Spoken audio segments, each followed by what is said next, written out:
olunaku olwaleero tugenda kubeera n'omukugu kalebula tutemeretemeremu jangu tutemeretemeremu abantu abakolifying okufuna sente za sako eyakasuku gwe tutandise naye kubanga obudde bumuyita kadduka agenda sooka atuyitiremu mpolampola amateeka gafulumye mu sako eyakasuku eyakasuku yokka okubanga ogenda kufuna ku sente zino biliyoni 5 one olina okubanga oli muwandiise mu sako eno nga oli memba tobera obezi member ng'oli bloga oli content creator oli influencer osasula emitwalo 5 okuyingira mu sako ezo tezikuddizibwa olina okubanga olina tin number kuba dusasulira omusolo gwe kati kitooka nga buli mwezi olaga obadde osasula omusolo ogwo yes oyingiza otya osasula otya olina okubanga wasoma amawulire ng'olina ekitone ennyo ediploma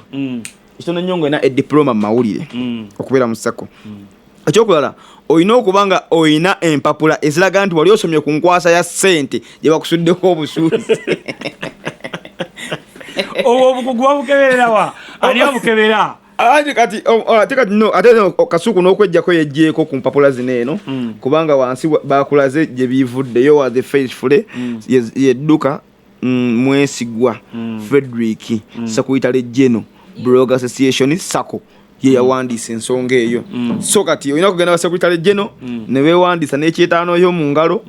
members rights oba benefits ensonga bbiri zenyagala tugereko one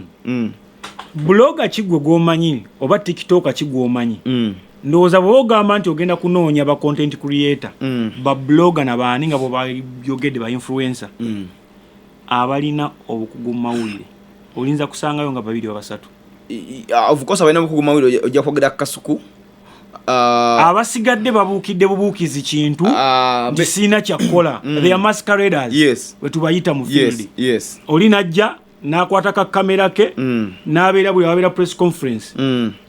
n'anoonya wawe biri kavugiddewa asobola okumobilizinga abamawulire be nti waliyo kagundi yekale najja n'asolooza mu nsolooza ye awo ndabira ddala nga kasuku alina ettabi lyatemako ajja genda abakeculako mpola mujjala wange sente esigadeko abantu batano era agamba all participants shall be approved by the committee. Which committee? Ye kadokitano wabaje na Sakuyitale kitegeza n'abalala jali abalala ko committee etulaga ayo committee committee andi kateriko chairman ye Senkulu. Qualification number 1 eyokubeera ng'olina empapula diploma ez'amawulire eyo nfu olwo abajjeemu lwaki nti olaba parliament ya Uganda bakakyusa okudda ku degree but ba report abadde ba qualifying covering parliament ya Uganda babadde ku diploma bakakyusa bukyusa ne bagamba kati tulinyise okusobola okueliminating abamu most of the practicing journalists betuyina abaliwo nga abaliwo balina certificate yes kati gwe babadde qualification ya diploma even nekasukwa ali ku diploma if I'm not wemba siri mutu ali ku diploma ya omukati so kati ne full figure agifunye education ne yingira kasi education ya yingide eyo je yafunye eri standing akubeera challenged because nina bwino ne information ye mala yasomera wiki 3 ya yingira ndowooza anyway sagala ku discussing ayo nyo tuli ku kya sente qualification eyo government diploma eyo banji bajjemu eyo kati ko toliko banji bajjemu oba kama senior 4 nofuka tiktoka toliko bwobanga tosomanga okunkwataganya ya sente nge kuguddeko bugwi ekyo naye yenyini ayinza okuba taliiko eyabiteeseteese ye kwalirwa nsonga sente yoluseke kugwako bugwi anti yetukugamba tewaliwo somero lisomesa nkwataganya ya sente nti bakuwa certificate yino anti yajja kujanga obujuzi obutamala gambe nze banga mbadde mu luseke anti you have to prove bw'oteekerawo omuntu ekintu nti olina okulaga ekiraga qualification y'omuntu nti akwalifyinga mpapula okwesimbayo kuwa president bagamba at least senior 6 togenda ku government zinasoma paka senior 6 olina okuleeta empapula kati naye yennyini alina okusooka n'aleeta certificate eraga nti yafunawo ku sente nnyingi n'azikozesa bulungi ate kiriwo kiti bagamba okwesimbawo ku bwa president oba MP olina okubanga achisi senior 6 okitegedde kati ani yali abuziza ku chairman empapulaze chairman ki mwenyini yaleta amateeka gano okitegedde ani yali agala kumwami Museveni tulageeko okitegedde kati chairman abatadde b'amateeka gwe tolina lwaiti emugamba tulage ku mpapulazo obategeera mani byaka mave atulakale chairman ne general secretary ani aba vetting mani byaka mave atulage kuza chairman ngabe zaali toli yali aziraje kati tambira ku mateeka g'omugagga yete kyayagala oba kirina oba general secretary hata kirina una alinya liri Duke Duke mwesigwe kati Duke kati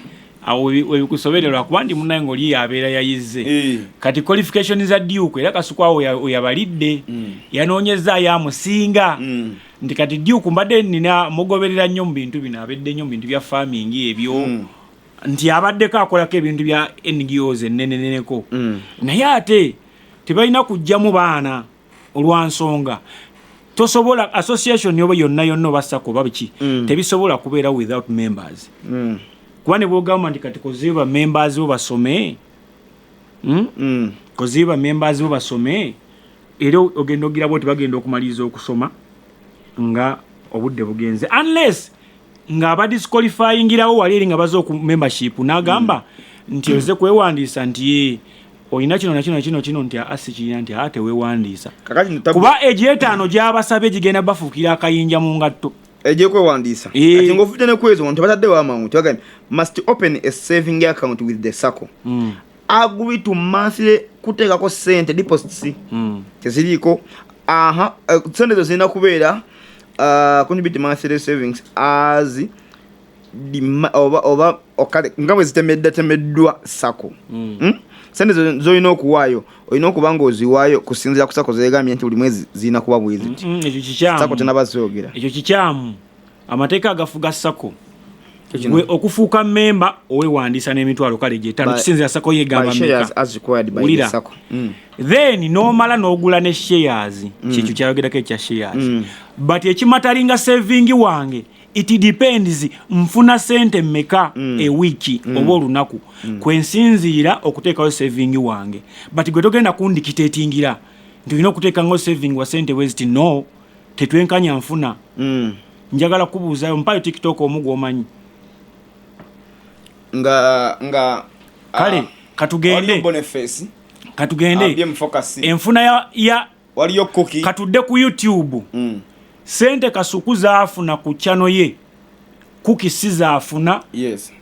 byani BM-Focus sizaafuna zaawukana era size zijja ku bokati katosobola kuva no dictatinga mbojja kubeera ng'ogula sente bwe wabula nsobola okugamba nti anze nja kusobola okugula emigabo bwegiti nti n'ogamba nti emigabo bwegiti oba oli mu frame eyokusavinga sente eziri wakati wa zino ne zino tobeera fixed bwana badde njogamu ne kasuku 1 olina okuba ne YouTube channel nga esasula omusolo na tini namba YouTube channel of course buli omu alina YouTube channel mu Uganda wano asasula omusolo gwa mu America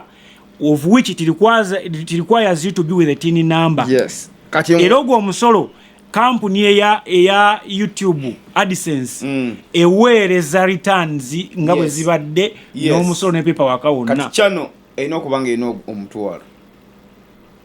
ogw'abasabu. Yes. Okufuna ku sente eyo. Sibya kuteekayo channel ngeri mu 3 5 channel eno kubanga eno omutwalo. Ogenda okulaba okupima akabinji ako ate jjukira akabinja kano omanyi nga wona laba shagala kwa attackinga muntu because kenzo chali tugenda awo kwekyo nga tonava kwekyo kasukwa kimanyi nti waliwo YouTube ezina n'emitwalo 5 emirundi emitwalo emeka nenga tesobola kuweza views 1000 yafa ku mutwalo naye nga ate already waliwo oli ayina basabu 10,000 nenga ate bakuba akasanvu ne bakuba omutwalo gwa views ekyo bakitunuddemu omanyi mbadde kyenku example gye mbadde nkuba nti kenzo chali wange ate nnyo naye kenzo bwe yakola federation yeyo yanoonya atajja kubuulira yanoonya abantu batagenda mukayanya abantu abanjala beeruma abantu ngaba yes abantu ngejale baluma mu kintu jakola ezali lipazo yali mutuufu yes tulaba bebe kulu taliyo tulaba yo kamilion taliyo abo baba ne bagenda ostegedde tebalabanga mu kintu kino bebe kulu kamili yamule kamili bebe kulu yaleta kamili bafuna obutakanya musajja ne baawula tulaba yo King Saha ne Kasuku musaka eno genda okulaba nga abantu nga bazanyero tebalimu Gospel Life ye Sakozi nonso Sakozi nga mu gunto mulabamu abantu nga Farouk Sakozi abantu nga bakidomole abantu balowooza ngo bali bulungi